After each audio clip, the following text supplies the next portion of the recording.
और मियाँ साहब 5-6 साल पहले मुल्क से बाहर नहीं जाते, जब हुकूमत ख़त्म होगी फिर ही बाहर जाएंगे। अब मियाँ साहब को दवाई की ज़रूरत नहीं है। आइनी तरमीम वाला मामला हल नहीं हो जाता, क्योंकि ये बहुत ज़रूरी थी जो है पाकिस्तान तहरीक इंसाफ के लिए।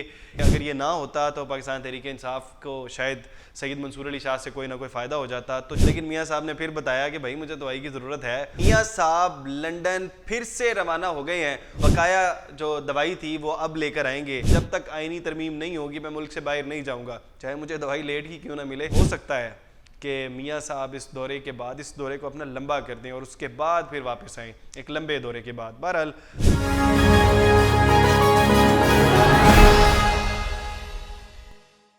अस्सलामुअलैकुम, पाकिस्तान खबर के साथ मैं हूं हमजा जावेद। नाजरीन, मियाँ साहब लंदन फिर से रवाना हो गए हैं और वहां पर जाके अपनी जो बकाया जो दवाई थी वो अब लेकर आएंगे।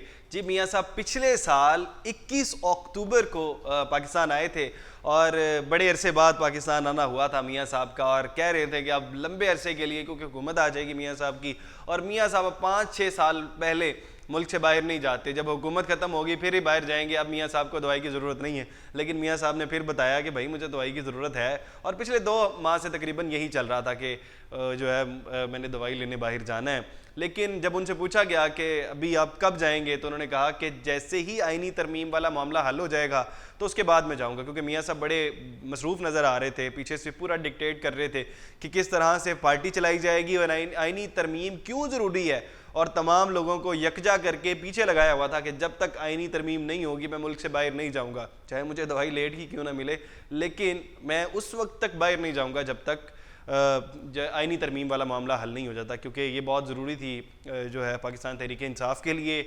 इसलिए ज़रूरी थी कि अगर ये ना होता तो पाकिस्तान तहरीक इंसाफ को शायद सैयद मंसूर अली शाह से कोई ना कोई फ़ायदा हो जाता। तो जैसे ही पाकिस्तान तहरीक इंसाफ को फ़ायदा होता तो मियाँ साहब का नुकसान होता। तो मियाँ साहब, ये बिल्कुल सीधी बातें कर रहा हूँ, तो मियाँ साहब जो है इस वजह से यहाँ पर बड़े एक्टिव नज़र आ रहे थे। मियाँ साहब कभी किसको, इवन उन्होंने एक बात भी की है, लोगों से बात की है प्रॉपर उन्होंने आके, और उसके बाद मरीम नवाज़ साहिबा को बता रहे हैं कि किस तरह से आपने सूबा चलाना है। पूरा 6 माह बताया है मरीम नवाज़ साहिबा को कि आपने इस तरह से सूबा चलाना है। उसके अलावा मियाँ शहबाज शरीफ साहब को भी पूरा पीछे से बताते रहे हैं कि पार्टी किस तरह से चलाएंगे, क्योंकि पार्टी की इस वक्त सदारत ही मियाँ साहब कर रहे हैं। और मियाँ साहब अब चले गए हैं बाहर। अच्छा जी, पार्टी ज़राए के मुताबिक मियाँ साहब 5 मुल्कों में जाएंगे। सबसे पहले तो आज चले गए हैं, 25 अक्टूबर को दुबई चले गए। दुबई जाएंगे, फिर उसके बाद एक दिन वहाँ पर क़याम करेंगे और उसके बाद लंदन रवाना हो जाएंगे, क्योंकि असल दवाई मिलती है लंदन से। तो लंदन में जाएंगे, वहाँ से जाके फिर वो अपनी मेडिसिन वगैरह लेंगे, पूरे 4 दिन वहाँ पर प्रॉपर मेडिसिन लेंगे, और 4 दिन बाद फिर अमेरिका चले जाएंगे। 29 अक्टूबर को वहाँ पर जाएंगे, फिर 4 दिन वहाँ पर रहेंगे अमेरिका, फिर दोबारा आ जाएंगे लंदन। फिर लंदन आएंगे, फिर वहाँ पर अपना प्रॉपर चेकअप करवाएंगे। साथ ही मरीम नवाज़ साहिबा वहाँ पे पहुँच जाएंगी और मरीम नवाज़ साहिबा से वहाँ पर मुलाकात होगी। फिर उसके बाद दोनों बाप बेटी, क्योंकि यहाँ पर तो सीएम है, वहाँ पर सीएम नहीं है, वहाँ पर दोनों बाप बेटी मरीम नवाज़ साहिबा और मियाँ साहब चले जाएंगे यूरोप के दौरे पर। और कहा यह जा रहा है कि वहाँ पर कोई सियासी मुलाकातें भी होने जा रही हैं बहुत अहम, जो कि लंदन में।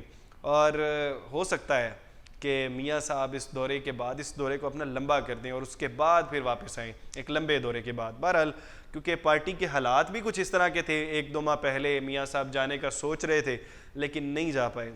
वैसे बहरहाल मियाँ साहब को कोई ऐसा हॉस्पिटल पाकिस्तान में बना लेना चाहिए ताकि इमरान खान की तरह वो भी मकबूलियत पा लें कि अगर आप मुल्क से बाहर नहीं जाते हैं तो मुल्क में ही कोई ऐसा हॉस्पिटल बना लेते हैं जहाँ पर आप और आपके वुज़रा वहाँ पर अपना इलाज करवा लेते हैं। मेरी ना एक पॉडकास्ट में बात हुई थी वज़ीर तालीम से। वज़ीर तालीम कहते हैं 2 साल बाद मैं ऐसा एक एजुकेशन सिस्टम, पूरे एजुकेशन सिस्टम को जो गवर्नमेंट का है उसको ऐसा बना लूँगा कि वुज़रा जो है, वुज़रा के बच्चे उसमें पढ़ेंगे। तो आप एक सेहत के लिए भी ऐसा हॉस्पिटल बनवा लें जहाँ पर आपके वुज़रा और आप इलाज करवा सकें और आपको बाहर ना जाना पड़े। आपका हेल्थ सिस्टम ऐसा होना चाहिए।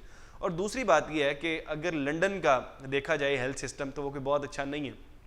पाकिस्तान की निस्बत लंदन का हेल्थ सिस्टम बहुत कोई अच्छा नहीं है। मतलब आपको अपॉइंटमेंट्स लेने पड़ते हैं। अगर आप अमीर आदमी हैं तो आपके लिए बेहतर है। अगर आप एक एवरेज मिडिल क्लास फैमिली से ताल्लुक़ रखते हैं तो आपको अगर कोई बीमारी है और आप एजेड हैं तो आपको वहाँ पर जाके पहले अपॉइंटमेंट्स लेनी पड़ती है। 2-2 माह की अपॉइंटमेंट मिलती है। यहाँ पर तो जल्दी आपके इलाज हो जाते हैं। वहाँ पर अगर आपकी एज ज़्यादा है तो आपको बहुत जो है नुकसान होता है। वहाँ के लोग, वहाँ के मुकामी डॉक्टर नहीं है लंदन के, तो कहाँ से जाते हैं? पाकिस्तान से डॉक्टर जा रहे होते हैं वहाँ पे। मोस्टली डॉक्टर पाकिस्तान से हैं, वहाँ पर वेजेस अच्छे हैं तो यहाँ से डॉक्टर तैयार होते हैं, वहाँ पे चले जाते हैं। हमारे यहाँ डॉक्टर्स की एक बहुत बड़ी तादाद लंदन में है, वहाँ पे लोग डॉक्टर बनना ही नहीं चाहते। वो कहते हैं हम क्यों बने डॉक्टर, हमें ज़रूरत ही नहीं है जो है डॉक्टर बनने की, हम इतनी मेहनत क्यों करें डॉक्टर बनने के लिए। वो लोग इतनी मेहनत नहीं करते हैं। और दूसरा, वहाँ पर नर्सेज जो हैं वो वहाँ की मुकामी होती हैं, वो इस चीज़ को पसंद करते हैं कि हाँ हम लोगों की खिदमत करें। जो खिदमत के सिलसिले में लोग नर्सेज वगैरह या फिर दूसरे काम कर लेते हैं, डॉक्टर्स नहीं वहाँ पे बनते हैं। जब यहाँ से डॉक्टर वहाँ पे जा रहे हैं तो आपने सिर्फ एक हॉस्पिटल तश्कील देना है, उनको ट्रेनिंग करवानी है, तो आप भी यहाँ पर इलाज करवा पाएंगे और आपके जो बाकी वुज़रा है वो भी इलाज करवा पाएंगे।